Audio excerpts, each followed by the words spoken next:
श्रोतागण, भाई और बहनों, मातृशक्ति को नमन।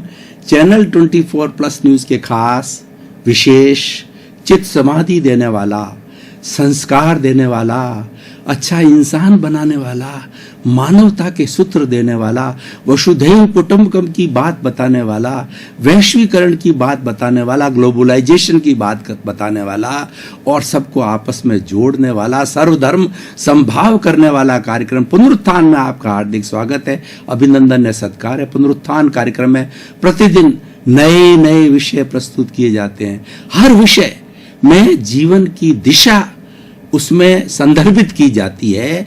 ये बताया जाता है कि अगर व्यक्ति उस विषय को अपना लेता है तो अपने जीवन का निर्माण कर सकता है, एक अच्छा परिवार बना सकता है, एक अच्छी सोसाइटी बना सकता है, एक अच्छा विश्व बना सकता है। मानव निर्माण का कार्य करने वाला पुनरुत्थान है। इसी क्रम के अंदर आज हम एक बहुत ही सुंदर लाइफ स्टाइल के विषय को लेकर के आपके सामने प्रस्तुत हो रहे हैं। आज का हमारा विषय है सद्विचारों से चरित्र निर्माण। भाई और बहनों, दर्शकगण, श्रोतागण, बहुत ही सुंदर विषय है। इस सुंदर को सांगोपांग व्याख्या की जा सकती है। दो चीजें हैं, दो किनारे हैं। एक तरफ तो सद्विचार है और एक चरित्र निर्माण है। दोनों बहुत इंपॉर्टेंट है और दोनों विषय ही बहुत अच्छे हैं। दोनों विषय मानव का निर्माण करने वाले हैं। एक कारण है, एक कार्य है। कारण के बिना कार्य नहीं होता। इस दुनिया के अंदर कोई भी गतिविधि चलती है, चाहे छोटी हरकत हो चाहे बड़ी हरकत हो, वो कारण के बिना नहीं होती है और कारण से वह घटना घटित होकर के कार्य रूप में परिणित हो जाती है। तो भाई और बहनों, दर्शकगण, श्रोतागण, पहले हम सद्विचारों की परिभाषित करेंगे। सद्विचार हमारा मन है, हमारी इस ब्रेन के बीच के अंदर जो है वो हमारा एक माइंड बोलते हैं। अंग्रेजी में माइंड कहा जाता है, हिंदी में मन कहा जाता है। और ये हमारा सिर है, वो ब्रेन कहलाता है। ब्रेन के अंदर सोचने की शक्ति है और उसके अंदर मन रहता है। मन, वचन और काया, ये तीन बड़े हमारे सहयोगी हैं। ये हमारे एग्जीक्यूटिव्स हैं। इनके माध्यम से हम कोई भी कार्य करके संसार की गतिविधि करते हैं, समाज के अंदर कार्य करते हैं। अगर मन नहीं हो तो व्यक्ति जो है वह चिंतन नहीं कर सकता। वचन नहीं और गूंगा व्यक्ति है तो वो गूंगा व्यक्ति दूसरे से कैसे वार्तालाप कहेगा। गूंगे व्यक्ति के लिए कहा गया है कि आत्म अनुभव बात की और जो कोई पूछे बात, सो गूंगा गुड़ गाय खाई के और कहे कौन मुख स्वाद। आत्मा की जो बात है वो अनुभव की जा सकती है, वो शब्दों में व्याख्यायित नहीं होती है, वो दिखाई नहीं जाती है, वो अनुभव जन्य है। वो कैसे अनुभव जन्य है? ठीक उसी तरह से गूंगे को गुड़ दे दिया और गुड़ का वो स्वाद तो ले रहा है कि मीठा लग रहा है, परंतु आ आ आ करता है, यानी वो उसको बता नहीं सकता क्योंकि उसकी जबान काम नहीं करती, वचन काम नहीं करता।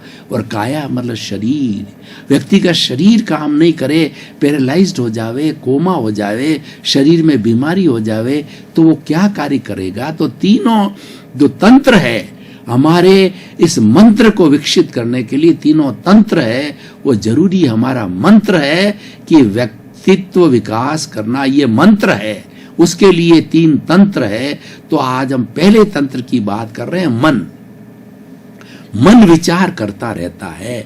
मन अगर भूतकाल के अंदर चला जाता है तो भूतकाल की स्मृति करता है कि 10 साल पहले मैं वहां रहता था, मेरा जन्म वहां हुआ है और मैंने वहां पढ़ाई की है। और वर्तमान में रहता है तो चिंतन करता है। मैं अभी प्रवचन दे रहा हूं तो मेरे दिमाग के अंदर इस विषय के ऊपर विचार आ रहे हैं। वर्तमान में रहता है व्यक्ति, उसी विषय का, उसी कार्य का प्रतिपादन करता है। और व्यक्ति जब भविष्य के अंदर चला जाता है तो कल्पना करता है आने वाले 10 साल के अंदर मुझे वो फैक्ट्री खड़ी करनी है, मुझे एमएलए बन के, एमपी बन के, मिनिस्टर बनना है, मुझे विद्वान बनना है, मुझे ये करना है, मुझे वो करना है।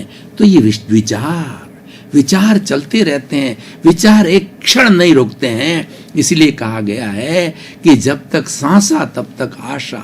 सांसा का अर्थ यह है हमारा चिंतन। चिंतन और सांस हर वक्त चलते रहते हैं। आप जब नींद लेते हैं तब भी मन चलता है, आपको स्वप्न आते हैं, अच्छे आते हैं, बुरे आते हैं, यानी चिंतन को आप एक क्षण भी नहीं रोक सकते। अब प्रश्न ये है कि वो चिंतन कैसा होना चाहिए। देखिए, दुनिया के अंदर दो ही चीजें हैं, दुनिया में दो ही रास्ते हैं, एक तो बुराई का रास्ता और एक भलाई का रास्ता। बुराई का रास्ता नीचे जाता है, जन्नम को जाता है, भलाई का रास्ता है वो जन्नत को जाता है। सद्विचार, कुविचार, सद्विचार जो है हमारी तरक्की कराते हैं, हमको अच्छा इंसान बनाते हैं, हमें प्रतिष्ठा दिलाते हैं और हमें संतोष दिलाते हैं, शांति दिलाते हैं और हम अच्छे अच्छे कार्य करके प्रसन्न होते हैं और मानव जीवन का सार निकालते हैं। ऐसे कहा गया है कि रणस्य सार मायारो, ज्ञान का सार आचार है। आपने बहुत सा ज्ञान अर्जित कर लिया है, भौतिक कर लिया, आध्यात्मिक कर लिया है, लेकिन वो ज्ञान आपके गले तक ही है। वो नीचे कब उतरेगा कि उसको आचार में लाओगे, उसको प्रैक्टिकल बनाओगे, उसको अपने जीवन में उतारोगे। जीवन में नहीं उतरता है तब गले तक ही। आज तक हो क्या रहा है, आज के इस युग के अंदर क्या हो रहा है कि सारा जो ज्ञान दिया जाता है वो गले तक ही रहता है, वो नीचे नहीं उतरता है।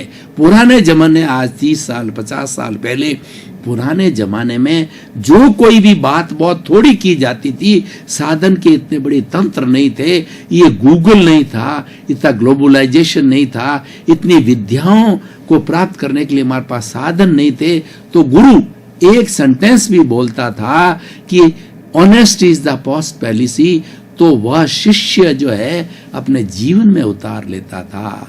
तो भाई और बहनों, दर्शकों, सद्विचार, हम बुरे विचारों को एक बार छोड़ दें, हम सद्विचारों की बात करें, यानी भलाई की बात करें। अच्छाई हर इंसान जानता है। एक छोटा 5 साल का 7 साल का बच्चा जब समझ में आ जाती है, उसको चार्ट बनाया जाए, ये अच्छाई, ये बुराई, ये गुण, ये दोष, ये मेरिट्स, ये डीमेरिट्स, ये वर्च्यूज, ये अनमेरिट्स, तो वो अपने आप जो है उसका डिस्टिंक्शन कर लेगा। क्योंकि मनुष्य के अंदर विवेक शक्ति, इसी कारण इस सृष्टि का वो जो है सर्वश्रेष्ठ प्राणी है। तो हम सद्विचारों की बात करें, हम पॉजिटिव थॉट्स की बात करें, हम विधायक भावों की बात करें, हर वक्त अच्छा चिंतन करें, हर एक की भलाई के लिए सोचें कि मेरा भी कल्याण हो, मेरे पड़ोसी का कल्याण हो, मेरे समाज का कल्याण हो, मेरे देश का कल्याण हो, मेरी मानव जाति का कल्याण हो, प्राणी मात्र का कल्याण हो। प्राप्त मन वचन का ऐसे जगत के किसी भी जीव को किंचित मात्र भी दुख न हो, दुख न हो, दुख न हो। ईश्वर मुझे ऐसी शक्ति दे, जागृति दे, ऐसा विधायक भाव करता है और सब जीवों को सुख मिले, संसार के सब जीवों को मोक्ष मिले, संसार के सब जीवों को शांति मिले। ये सर्व कल्याण की बात है। सर्वे भवन्तु सुखिनः, सर्वे भवन्तु निरामया। हम सद्विचार करते हैं, खुद के मंगल की बात करते हैं, औरों के मंगल की बात करते हैं। चराचर 84 लाख जीवा योनि के प्राणियों को मैं निर्दोष मानता हूं, निर्दोष घोषित करता हूं, उनका कोई दोष नहीं मानता हूं। जो कुछ भी मैंने किया, उनके साथ बुरा किया है, उन्होंने मेरे साथ में कोई बुरा नहीं किया। इतनी विशाल, यूनिवर्सलाइज योर कॉन्शियसनेस, हमारी कॉन्शियसनेस को हम यूनिवर्सलाइज कर देते हैं तो सब कुछ उसके अंदर समा जाता है। हमारी भारतीय संस्कृति ने सबको समा लिया, आर्यों से लगा के आज तक जितने भी शक है, हूण है, खिलजी है, मुस्लिम है, ब्रिटिश है, डच है, कितनी कितनी जातियां, फारसी है, वो सारी जातियां हमारे देश में आई, हमारे देश में धंधा करने के लिए आई, व्यापार करने के लिए आई, हमारे पे हमला किया, हमारे पे शासन किया।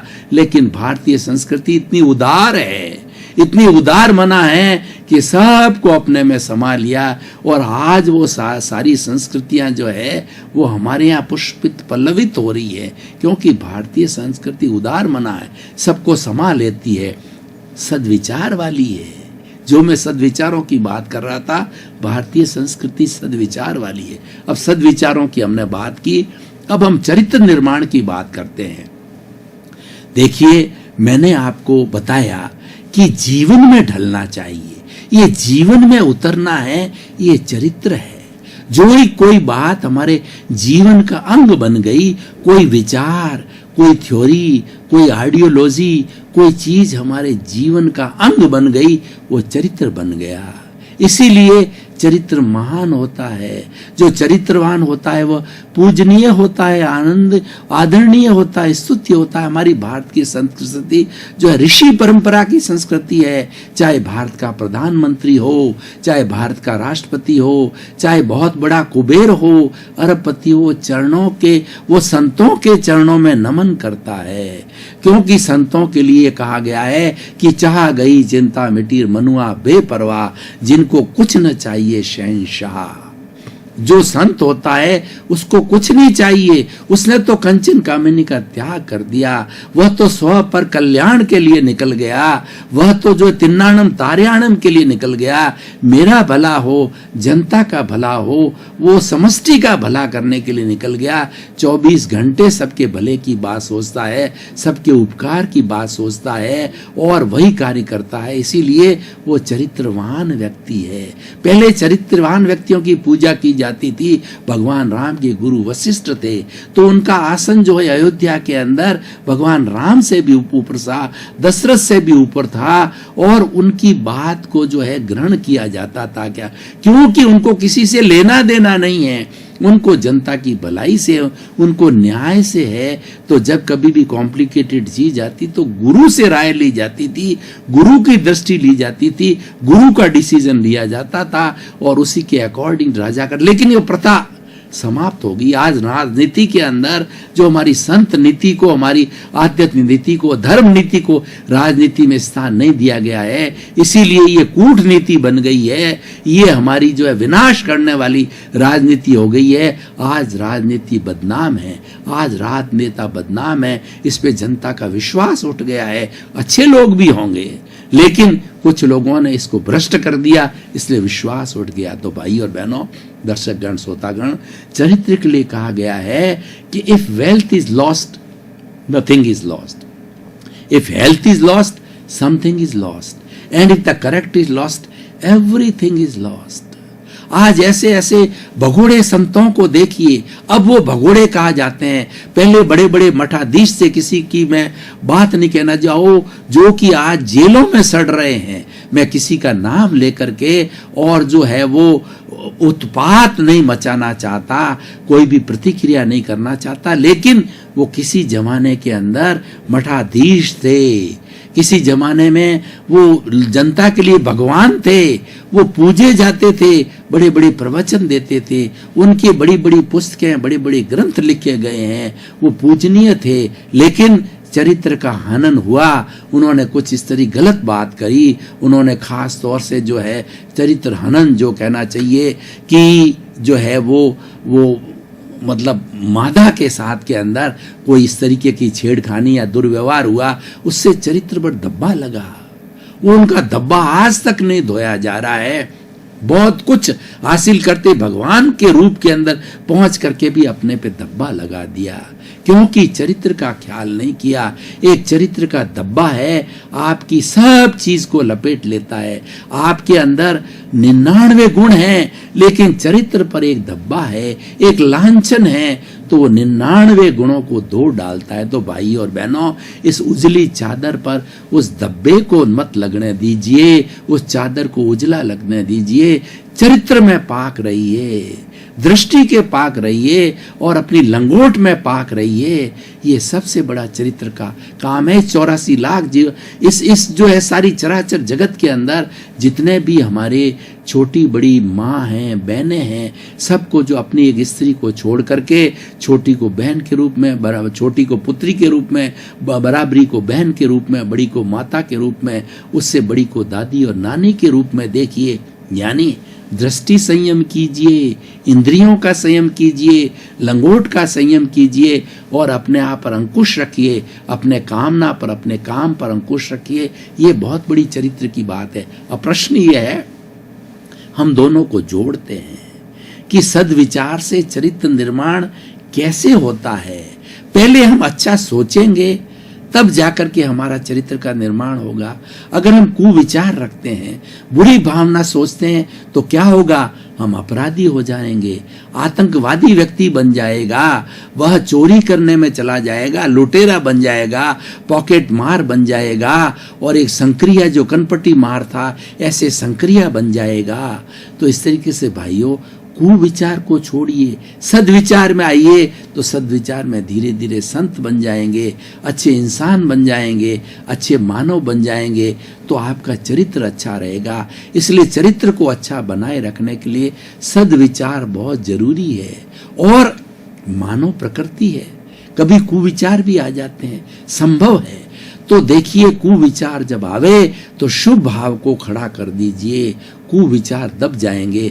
हमारे घर के अंदर कोई दादा आकर के किसी ने बिठा दिया और हमारे को घर से बाहर कर दिया, सबको घर से धक्का देके बाहर निकाल दिया। आप एक बड़े दादा को लाइए, बड़े दादा को देखते ही छोटा दादा तुरंत भाग जाएगा।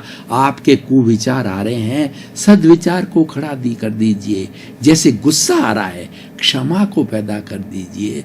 आप चिंतन कीजिए कि भाई गुस्सा जहर है, गुस्से से नुकसान है, गुस्से से हमारी विटेलिटी समाप्त होती है, गुस्से से संबंध बिगड़ते हैं, गुस्से से कोई बुरा कार्य हो जाते हैं। गुस्सा कीजिए, क्षमा करो।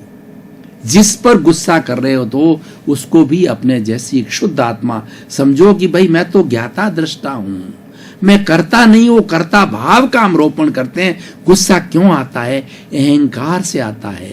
अज्ञान की जननी अहंकार है। अहंकार ने अज्ञान को जन्म लिया, जन्म दिया, और अहंकार को आपने हटा दिया।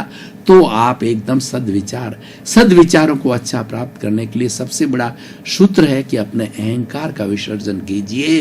तो आपका जो कुविचार है वो सद्विचारों के अंदर बदल जाएंगे कि भाई मैं तो इस 7 अरब की जनसंख्या का सबसे छोटा प्राणी हूं, परम विनय से मैं मूढ़ हूं, मैं अज्ञानी, मैं कुछ जानता ही नहीं, मैं करता हूं ही नहीं, मैं करता हो ही नहीं सकता किसी काम का, करता होने की योग्यता नहीं है, मैं तो संजोग हूं, मैं तो निमित्त हूं। मैं उदाहरण के तौर आपको बताना चाहता हूं, हमको अच्छी चाय बनानी है, चाय 1 कप पीनी है। अब आप देखिए उस चाय को बनने में कितने संजोग, कितने निमित्त काम करते हैं। पत्ती चाहिए, दूध चाहिए, पानी चाहिए, भगोला चाहिए, मसाला चाहिए और अग्नि चाहिए, व्यक्ति का हाथ चाहिए उसको ऊंचा नीचा करने में। इतने संजोग मिलकर के 1 कप चाय बनाते हैं। आप अहंकार करते हो। अहंकार का अर्थ होता है, अहम मतलब मैं, कार का मतलब रोपण करना। हर चीज के अंदर अपने आप का रोपण करना कि मैंने किया, यह कार्य मैंने किया, मैं बड़ा व्यक्ति हूं और मैंने घर बनाया, मैं परिवार के लिए कार्य करता हूं, मैं करोड़पति हूं, मैं अरबपति हूं, मैं विद्वान हूं, मैं माँ हूं, मैं बाप हूं, मैं पिता हूं। ये सब मिथ्यारोपण है। क्योंकि आप जो है, आप तो एक संजोग हो चाय के अंदर। एक आपका हाथ है तो 10 संजोग में से एक संजोग आपको, आप अपने आप को परिपूर्ण अपने आप में लेकर के अहंकार कर रहे हो। तो अगर बाकी के 9 जो संजोग नहीं होते तो क्या चाय बन सकती? कभी नहीं बन सकती। तो भाई और बहनों, दर्शकगण, श्रोतागण, जन्म से ही आप प्रारंभ से ही बच्चे को ये संस्कार दीजिए, अहंकार पे चोट कीजिए। जहां पर अहंकार प्रारंभ हो जाता है वहां पर विनाश चालू हो जाता है। और अहंकार क्या है? क्रोध, अहंकार, क्रोध, मान, माया, लोभ, इन सबको अहंकार बोला जाता है। इनको कषाय बोला जाता है, इनको मोह बोला जाता है। ये वटवृक्ष है, ये बुराइयों का वटवृक्ष है। उस बुराइयों के वटवृक्ष का जो मेन बीज है, कर्म बीज है, वह अहंकार है। वो आप आने मत दीजिए, वटवृक्ष नहीं बनेगा। दर्शकगण, श्रोतागण, आपका बहुत बहुत धन्यवाद, आपके प्रति कृतज्ञता, आपके प्रति साधुवाद। आप पुनरुत्थान कार्यक्रम देखते रहिए। चैनल 24 की आपसे यही विनती है, आपसे यही अर्ज है, आपसे गुजारिश है कि हम प्रयत्न कर रहे हैं कि अच्छे अच्छे विचारों के साथ, अच्छे अच्छे एपिसोड के साथ में रोज आपके सामने प्रस्तुत होते हैं, आपको दिखाते हैं। हमारा प्रयत्न ये है अच्छा इंसान बनाना, समाज में अवेयरनेस लानी, नहीं, समाज में मूल्यों की स्थापना करना, हमारी भारतीय संस्कृति के मूल्य गिर गए उसकी पुनर्स्थापना हो, ये हमारे पुनरुत्थान कार्यक्रम का उद्देश्य है। तो इसी क्रम में आपके प्रति मंगल भावना, शुभकामना, आपका जीवन आनंदमय हो, मंगलमय हो, सुखमय हो, खूब समाज की सेवा करो, सताई होकर परोपकार करो।